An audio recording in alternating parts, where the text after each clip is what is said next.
Okay, well, all right, we're moving on. Really good conversation, guys. Hopefully we can do it again. So we will, right now. We're going to talk Chicago. I love that segue. We're going to talk Chicago Cubs because my Chicago Cubs.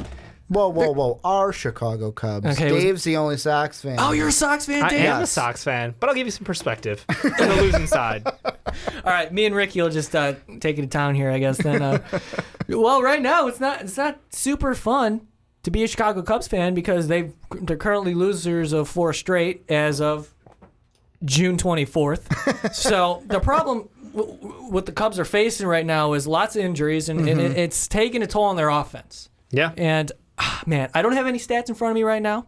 I wish I did. Wish I had a laptop like you gentlemen, but it's okay. You got a computer. You can use it. Yeah, it's fine. We got Soler hurt. Schwarber's out for the year. Rizzo's dealing with back pain. He might hit the DL. Fowler's gone. He's hurt with a hamstring. But the thing is, it's really nice to have depth, and it's really nice to have depth within your organization. Calling up guys like Almora, Wilson Contreras, who hit his 3rd homer tonight, I believe. Yeah. And Almora's killing it. He's doing really well. Still young. Lots of.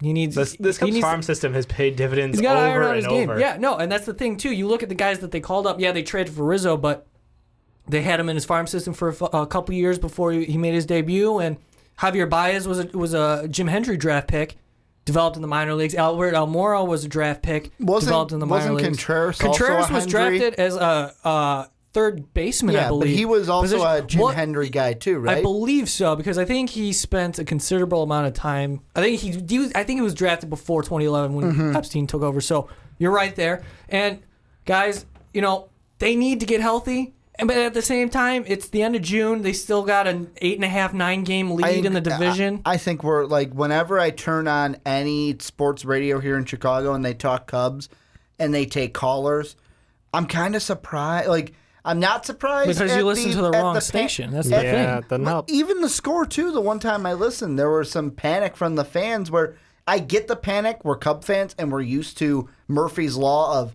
if it can go wrong, it will go wrong. Yep. But the way I see this is, it's June, it's still early, and I'd rather have like Fowler, Rizzo, everybody you name that was injured, I'd rather have them healthy in October. Well, we're hoping these injuries don't reoccur, though. But if you gave me a choice of healthy now and we get like tons of wins or healthy in October, I'm picking October. And the thing is, too, they were projected at one point to break the single-season win record. That doesn't mean squat unless you win the championship. Can I ask you a question about that, though? Warriors. Are you the kind, because of what happened? No, because of what happened to the Warriors, are you on the side? Because I'm really 50-50. I could care less if we do it or not. But how much do you care? But, okay, I couldn't care less. Thank you. Right? Is that what I should say? That's right. There's no less care that you could give. You are going to be a stickler with me for that because it's got to be grammar. I think about it all the time when I say it. English language. Are you a guy that is like, I am a guy. Don't go for the record because of what happened with the Warriors? Oh, I'm not saying don't go for the record because of the Warriors. I think the Cubs could break the record and win the World Series this year. That's how good they are. But at the same time, it's not necessary. That if we break the record, maybe we on the way there, you're going to run out some arms out there. Well, you don't have to go for it, and I think Joe Mann understands that. I think you guys are still in great position too. It's not. Right. I mean, you lost 4 in a row, but you're still right at the top. I don't look at the record at all. You know what made I look at the division. They have a healthy lead. You know what made this last one worse? We got swept by the Cardinals. Like little dirty. Well, it's just like I hate the Cardinals. Yeah, but they won 2 out of 3. But both I times hate in the St. Louis. I hate the Cardinals, and that's the only reason fans of baseball. why this Idiots. this is why. I'm just kidding. Kind of. This is why this last 4-game stretch hurts because 3 of them were to the Cardinals. But you know what made it all the better? The Dodgers swept the Nationals, so we're okay. No, I'm not even. You're just trading wins now. Yeah, the thing with the Cubs, Dusty's not happy either. So you don't have to scoreboard watch. They're gonna be in the playoffs, guys, and they're probably gonna win their division. So handily, we're gonna win it handily. You don't have to worry about that. The Pirates, I'm done with the Pirates. I don't think they're a threat at all. I think I mean preseason predictions. I said the Cardinals would take a wild card spot, and I'm sticking to it, and I think they will. I said Mets Cardinals. So did I. So is your plan just to ride out the injuries for now? Well, yeah. Well, here's the thing: what they're doing too. They're just so good. They're very smart. The thing with Rizzo is I'm a little a little concerned because those back things, it's been bothering him doesn't for a go while. away. And he, took a couple days off. He came back, played for a week, got hurt again. Well, I mean, in basketball, we saw what happened to Iguodala with a bad back. Well, sure, he was super unpredictable. But in baseball, it's totally different. Yep. You rely Yeah. on your back, in every swing. So what the thing is with Rizzo, you put him on the DL. Here's what I want to see. I don't want to see Rizzo go on the DL because I want Rizzo to be on the field. But at the same time, if you get him some rest, you can afford to do that. Call up Dan Vogelbach. This guy, what is he, 24, 25 years old in the minor leagues? Call him up, get him some. He hasn't made his debut yet. He's been in the farm system for so long. Do we feel like it's too soon? No, it's not or too is soon. it- No, absolutely not. You call him up, you get him some Or big is it league because experience. we're so loaded with young No, talent you already? no. Listen to me. You have value in first base position because you have Rizzo, and Vogelbach can only play first, and he's restricted by that. You can't put him in the outfield. He doesn't play the outfield. So Rizzo's on the DL. Give Vogelbach a chance in the big leagues. Get him some experience and exposure. Cubs can deal him for a big time arm or something by the deadline. Yeah, what I'm you're only saying- increasing value at that point. I'm with you on this one. Well, but the only thing I see is, okay, with Rizzo on the DL, we can call someone up. Did we already call somebody up to take He's that not on the spot? DL yet, though. Okay. That's the thing. When When he so does, when he it would does be hit the Vogelbach. DL, okay. Yeah, I thought it was picking him something up where is- I thought it was something where he'd already hit the DL, No. and we already brought somebody up, and who do you have to bring down? Like, yeah, and that part I totally agree with you, because then the one thing you can kind of do, and I know this is me kind of playing a little bit of the side game, is, man, if he comes up and he plays good, when Rizzo comes back and you're like, okay, Rizzo is healthy, maybe trade deadline, you can maybe move a young talent like Vogelbach. Wow, it's almost like there's an echo in this room. Yeah, it's like, wow, I just said that or something. But yeah, no, I think you're absolutely right. It's a luxury, and it's a luxury Yeah. the Cubs love to Yeah. have right now because, look, not every farm system is loaded with talent with as much upside as the Cubs have, and trust me, I know this. Ours is shit. So Isn't it Texas who has the loaded pitching prospects? Texas always has loaded pitching No, for but like the last they 2 decades. They still do have the Probably. loaded pitching prospects, right? Texas, the Dodgers, I believe, are loaded with some top Because it was prospects. it was the Rangers who they said could rival the Cubs for Andrew Miller. Was that it? Yeah. Yeah, okay, I didn't see that, but probably. So I mean, you just named there's a prize out there already, and Cubs are interested. But do you think the price is going to be right? Well, I think he has You to be start- involved in that trade because of Well, the okay, so Teixeira and everything that's real going on quick with the Yankees. before we get into this conversation, we got. I'm sorry. No, I you're segued fine. too No, early. No. We have to mention though that the Cubs bullpen is struggling right now. Pedro Strup's inconsistent, and he's the setup guy in the 8th. Justin Grimm, who they ride a lot, has a 6 ERA, and his velocity's down 2-3 miles an hour, which is a problem. He's missing up in the zone, which is a problem. A little too much wear and tear right now. Possibly. So what they're going to do with Grimm is use him in lesser stressful situations until he gets better. Clayton Richard is garbage. He's going to be gone eventually. So Yeah, nothing's new there. what the Cubs... Well, hey, man. Clayton Richard did a decent job last season, all right? Damn it. I'm a fan of Clayton Richard. He but polished sucks. the turd he as is hard on as the he could. DL though, so you don't have to Yeah, sing for a little bit. they Yeah. had to because he had a blister, and they were just like, yeah, get out of here. We need somebody else. Concepcion got called up lefty reliever. He looks pretty decent. He's another young prospect for the Cubs. But the Cubs definitely, their need right now, they need to get healthy. That's one. And they definitely need some to bolster their late inning relief pitching. Well, and I mean, bullpen. as we get closer to the All-Star break too, we're losing an arm in the pen because isn't Joe Madden? They sent down Yeah. Warren And in order to Thank make you him for a bringing sixth that starter. up. Yeah, so what they're doing now is they're stretching out Adam Warren, and they're going with 6-man rotation because what I said earlier, the Cubs, they're one of 2 teams who have only used 5 starters this season consistently Yeah. because this starting rotation's been so good, under 3 RA combined. It's hard to argue with that, and obviously the advantage of the 6-man rotation is you space out the starts a little, they get a little more time for recovery, and that seems like a move towards the long term. We're looking for playoff baseball. And that's at the this thing. point. Joe Madden is doing something before something happens, and it's really smart. And it's pretty much top down in the organization. They have a really good feel of where they're at. With Adam Warren, it's a lot of pitchers have this daily routine every 5 days. It's good for them. Adding that extra day of rest, it could either affect them mentally. Some guys wouldn't respond. They do respond differently. But I think overall, because you see what happens with It's Jason Hamlin. ritualized. A lot of these pitchers, I mean, They have this routine. exactly. Absolutely. Well, With- it's like when I can't remember what day it was. It was like a few weeks. It was when the Dodgers were actually in town. here in Chicago, I was listening to Dan Patrick show, and he had Kershaw on. Yeah. And he was like, okay, so you were able to call in today because it's your off day.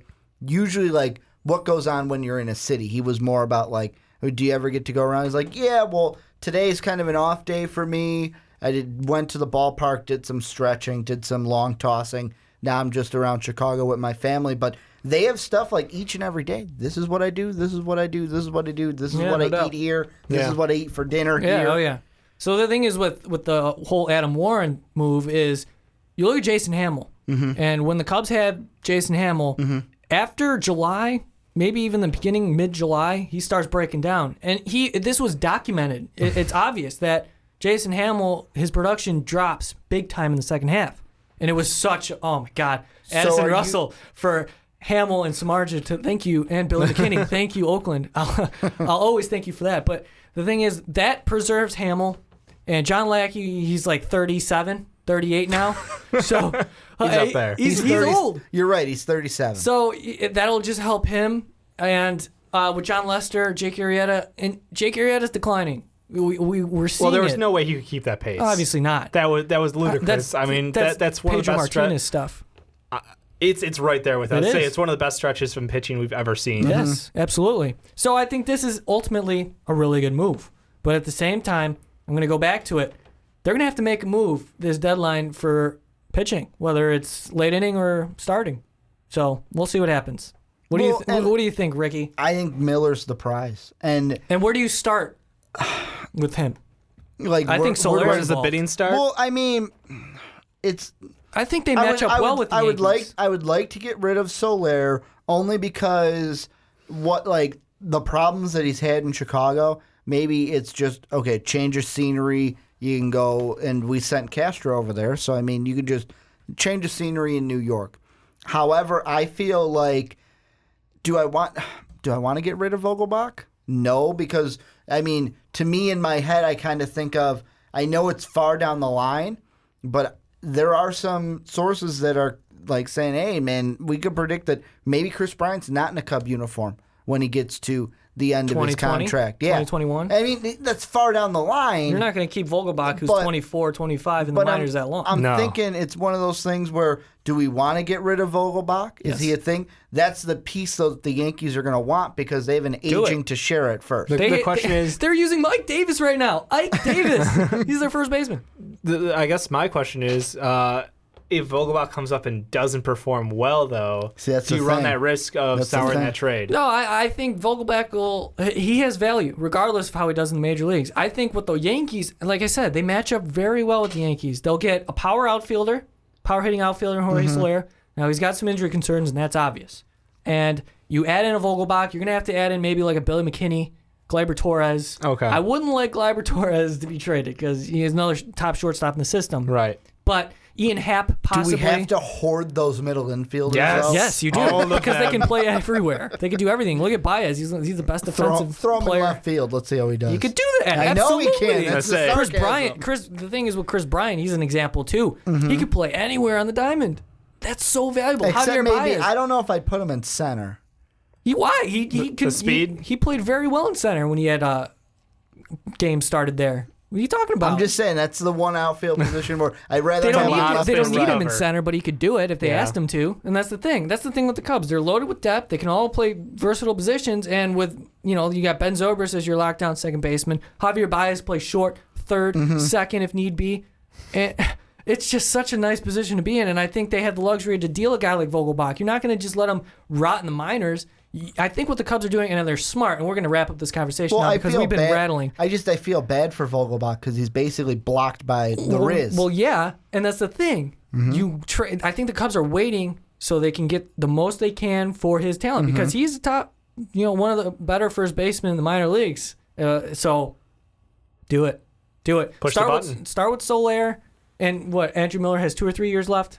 So, two? Okay, I would do it for Vogelbach. You think... Because, you have Arrieta under contract for 2 more years. I know they have arbitration. Or this year and next year, what I meant. And who else? Whatever. Dexter They're Fowler's time to win. They're hitting that peak. That's the thing. Right now is their chance to win, so you got to do it. But, all right, guys. Thank you all for He's out of breath. participating. Yeah. No, He's out of breath for I'm not this out one. of breath. What are you talking about, Ricky? Come here, I'll do push-ups right now in front of this camera. Usually he's only talking to himself in here. And I don't get out of breath doing that. What do you mean? You don't go for as long because you don't got us to talk to. That's what I'm Well, saying. it gives me more You breaks. got Ricky's crazy I ideas. just don't understand you sometimes, Ricky. And I, at the same time, I still bring him on. I just don't understand. And then you recruit me to play the game that I shall not mention. Overwatch? No, not Overwatch. The worst one. The worst one. The internet crack, man. What are you talking about? I have no idea. We're not going to go there. But, yeah, guys, thanks. Ricky and Dave, you guys are awesome. Plug your Twitters for me if you would. I'm at Dave Yeah. Dote _ tweet. I was surprised you remembered it. I thought I would have to come I'm in all there about the for Do you it. have a Underscores. Twitter? He does, but he doesn't tweet. I Dave do. don't tweet. Dave don't tweet. That's my handle. Well, I didn't know that. I'm easy. I'm at Ricky Widmer. Yeah, I'm at Rankin 906. You guys should follow me and Ricky, maybe and, more and so at me. Most Valuable Pod. Gotta mention Most Valuable Pod on Twitter. Also, gotta mention our Patreon page, right? Patreon.com/Most Valuable Podcast. You were on the last one. I was. And I'm not going to say it. It's going to be a secret. We're going to have a pretty all-star lineup for the August one. Oh, really? It's going to be good. Yeah. I'll tell you. Am I involved? I'll tell you after. No it's spoilers. a secret for them. It's a secret for them. I'll tell you after. I better be involved. I'll tell you after. For the fans, because you need this. You need more of this. You guys, it's a you guys, it's a tease. I'll tell him after. All right, fellas. Well, I'm glad you can join us. Thank you all for watching and listening. Hopefully, Thank you for having us on. Absolutely. Yeah, I know. You guys For always gracing welcome. us on Behind the Always welcome. And because of you guys, I'm able to do this. So thank you. Thank you very much. Thank you all for listening, being a part of this. Let me know in the comments what you thought about the Cubs talk, Derrick Rose talk, Jimmy Butler talk. Subscribe to us on YouTube, Most Valuable Podcast. And we will see you all next time. Thank you for listening to this MVP podcast. Follow us on Twitter at Most Valuable Pod for more great podcasts.